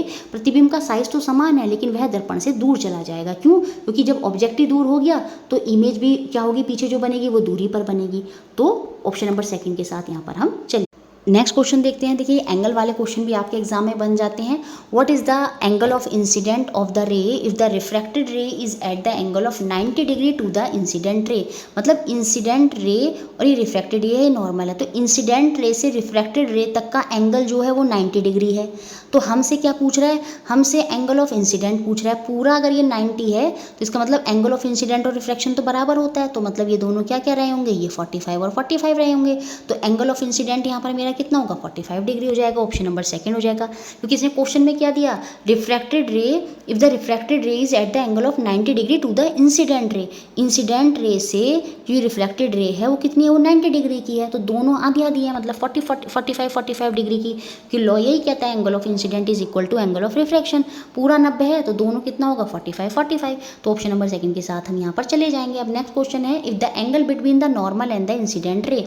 ये जो नॉर्मल है हम बीच में खींचते हैं और ये आपकी इंसिडेंट रे है, इसके बीच में क्या है, 30 डिग्री का कोण है। तो एंगल ऑफ रिफ्लेक्शन भी 30 डिग्री पर ही बनेगा, सीधी सी बात है। तो हमसे क्वेश्चन में क्या पूछ रहा है, इंसिडेंट और रिफ्लेक्टेड रे दोनों, इन दोनों के बीच का एंगल कितना होगा, दोनों का एंगल तो 60 डिग्री होगा, क्योंकि एंगल ऑफ इंसिडेंट और एंगल ऑफ रिफ्लेक्शन के बीच का एंगल ये पूरा पूछ रहा है, तो वो 60 डिग्री होगा। तो ऑप्शन नंबर 1 के साथ हम यहाँ पर चले जाएंगे। अब देखिए कुछ इस तरह के क्वेश्चन भी बनते हैं। अभी एक क्वेश्चन हमने पीछे देखा था, उसमें गारमेंट शॉप के केस में क्या था, दोनों मिरर पैरेलल थे। अब यहाँ पर मिरर पैरेलल नहीं है, वो एक एंगल पर है। देखिए यहाँ पर लिखा है 2 plane mirror are placed at a angle of 60 degree. दो समतल दर्पण एक दूसरे से 60 डिग्री के पर क्या है, कोण पर रखे गए हैं। उनके बीच में जब किसी सिक्के को दर्पण से 4 सेंटीमीटर की दूरी पर रखा जाता है तो सिक्के के कितने प्रतिबिंब वहाँ पर प्राप्त होंगे। तो उस केस में सिंपल जो ये एंगल दिया होता है उसे हम 360 से क्या करते हैं, डिवाइड कर देते हैं। जब डिवाइड करेंगे तो हमारा यहाँ पर जो आंसर आने वाला है वो 6 निकल कर आना है। जब भी ये इवन आएगा तो आपको याद रखना होगा, आपको इसमें से 1 सब्ट्रैक्ट कर देना होगा और आंसर आ जाएगा आपका 5 निकल कर। तो कितनी इमेज वहाँ पर बनेंगी, 5 इमेज वहाँ पर बनेंगी। लेकिन अभी अगर क्वेश्चन में दे देता 40 डिग्री का एंगल है तो उस केस में हम 360 की डिवाइड किससे कर देंगे, 40 से कर देंगे। वहाँ पर क्या कट करके आएगा, 9 आएगा। तो 9 हमारा ऑड नंबर है। जब ये ऑड नंबर है तो इसमें से हमें 1 को माइनस नहीं करना होगा, तो जो नंबर ऑफ प्रतिबिंब होंगे उस केस में 9 हो जाएंगे। लेकिन जब जब ये इवन आएगा तो उस केस में हम उसमें से क्या कर देते हैं, 1 को सब्ट्रैक्ट कर देते हैं, अगर हमारा इवन इंटीजर वहाँ से निकल कर आता है। अब जैसे यहाँ पर 90 डिग्री का केस है तो बिल्कुल सही बात है, ये 90 डिग्री के केस में कितने एंगल बनेंगे, मतलब 360 को हम डिवाइड करेंगे 90 डिग्री से, तो यहाँ पर आपका कितना निकल कर आया, 4, क्योंकि ये इवन है तो इसमें से भी 1 माइनस कर देंगे तो 3। तो उस केस में अगर 90 डिग्री का कोण है तो नंबर ऑफ इमेज कितनी बनेंगी, 3 बनेंगी। तो ये वाला एक कॉन्सेप्ट है, ये भी आपको याद रखना होगा। उसके अलावा देखिए ये एनसीईआरटी में दे रखा है, ये इंपॉर्टेंट है, आगे भी बन सकता है, 2 बार ये क्वेश्चन बना है। 2 प्लेन मिरर हैं, सॉरी प्लेन मिरर नहीं है, 2 मिरर हैं जो कि राइट एंगल पर है, मतलब एक ऐसे ऐसे हम ये कहेंगे, ये मिरर ए है, ये मिरर बी है, दोनों क्या है, दोनों आपके राइट एंगल पर रखे हुए हैं। अब ये दोनों के लिए यहाँ पर मैं मानूंगी क्या है, ये नॉर्मल है, ये क्या है, ये नॉर्मल है, ठीक है। If a ray of light strike mirror A at 20 degree to the normal. अब ये जो मिरर ए है इसकी नॉर्मल ये है, मैंने आपको दिखा दी, ये क्या है, ये इसकी नॉर्मल है।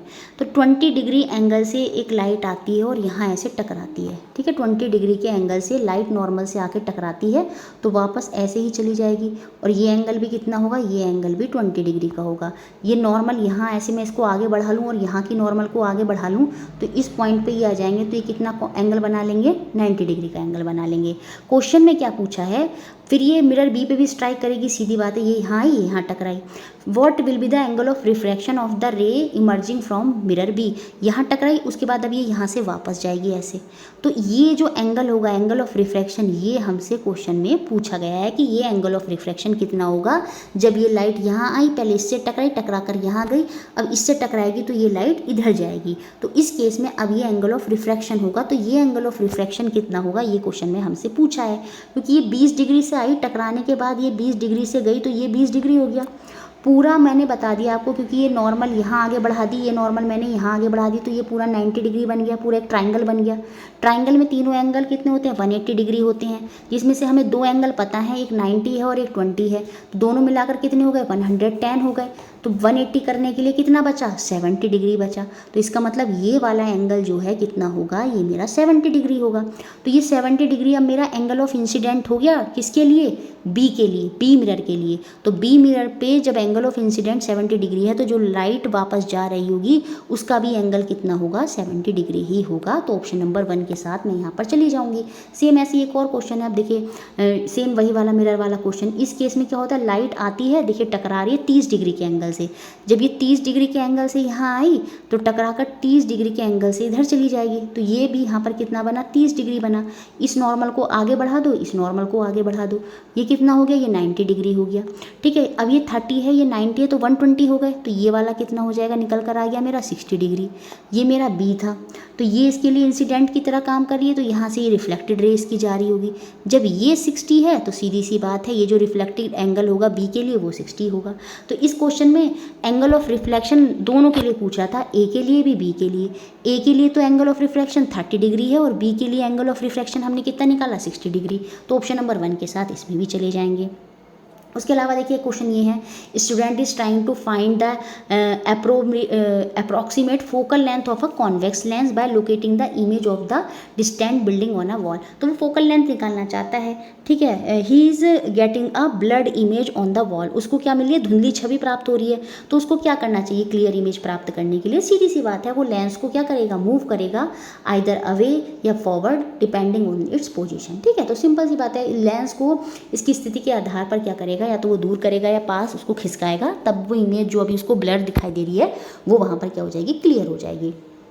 एक बात और याद रखेंगे, देखिए लेंस में कभी कभी पूछ लेता है, ये जा रहा है, ये यहाँ पर इमेज यहाँ पर सपोज इस तरह से बन रही है, ठीक है, लेंस में ये ऑब्जेक्ट है, ये उसकी यहाँ पर इमेज बन रही है। अगर मैं लेंस के ऊपर के हिस्से को ढक दूँ, ठीक है, अब ये आधा ही हिस्सा रह जाए, ये तो उसकी इमेज पर क्या फ़र्क आता है। देखिए इमेज बनती है, बिल्कुल सही इमेज बनेगी, लेकिन इमेज की जो शार्पनेस होती है वो वहाँ पर आप याद रखेंगे, जब उसका आधा हिस्सा ढक दिया जाता है तो उसकी शार्पनेस जो है वो वहाँ पर घटती है। ये बात भी आपको याद रखनी है, क्योंकि इस तरह का भी ये क्वेश्चन एग्जाम में बना था। देखिए अभी हम लास्ट क्वेश्चन देखेंगे पेरिस्कोप के आधार पर, क्योंकि पेरिस्कोप से आपका रिसेंट 2024 में क्वेश्चन बना। देखिए प्रीवियस ईयर इंपॉर्टेंट है, वहाँ से उठ के ही क्वेश्चन 23-24 में बने हैं लाइट वाले चैप्टर से। X is a device use to see around corner and based on the principle of dash what is X and Y. तो एक्स यहाँ पर क्या है, पेरिस्कोप है, और वो किसके कॉन्सेप्ट पर काम करता है, रिफ्रैक्शन, परावर्तन। सेम ऐसे ही क्वेश्चन 2023 में भी बना था, विच of the following scientific concept can be illustrated through a periscope. तो पेरिस्कोप किसके प्रिंसिपल पर वर्क करता है, रिफ्लेक्शन ऑफ लाइट, प्रकाश के अपवर्तन के प्रिंसिपल पर वर्क करता है। ऑप्शन नंबर 3 पे हम यहाँ जाएंगे। ये क्वेश्चन अगर आपने देखा होगा तो लेटेस्ट 2024 में जो क्वेश्चन बना था वो भी आप कर जाते कि एक्स इज ए डिवाइस है, कि ऐसा यंत्र है जो कॉर्नर्स पर देखने में मदद करता है, क्योंकि तब भी मैंने आपको पेरिस्कोप का पूरा कॉन्सेप्ट समझाया था।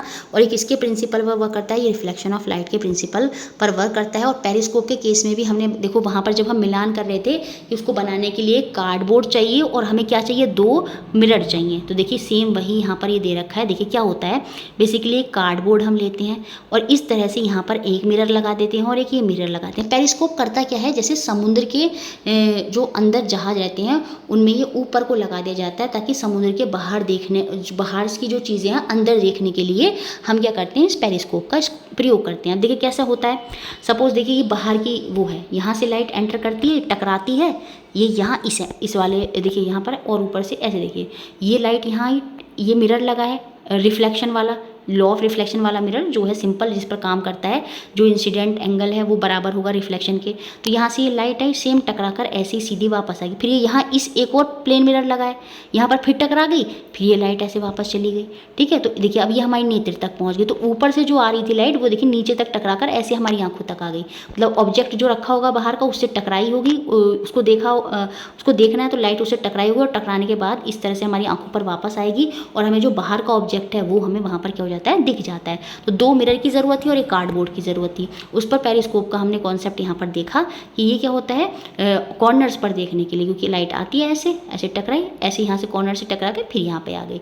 तो ठीक है, तो सी अराउंड द कॉर्नर, तो वो हम पेरिस्कोप का, और ये किसके प्रिंसिपल पर वर्क करता है, रिफ्लेक्शन ऑफ लाइट के प्रिंसिपल पर वर्क करता है। इस तरह से हमने ये सारे क्वेश्चन देखे, और भी बहुत क्वेश्चन हैं, पर मुझे लगता है ये सब आपको अच्छे से क्लियर हो गए होंगे और काफ़ी चीज़ें आपको समझ में आई होंगी। वीडियो अच्छा लगता है लाइक करें, शेयर करें और चैनल से बने रहें।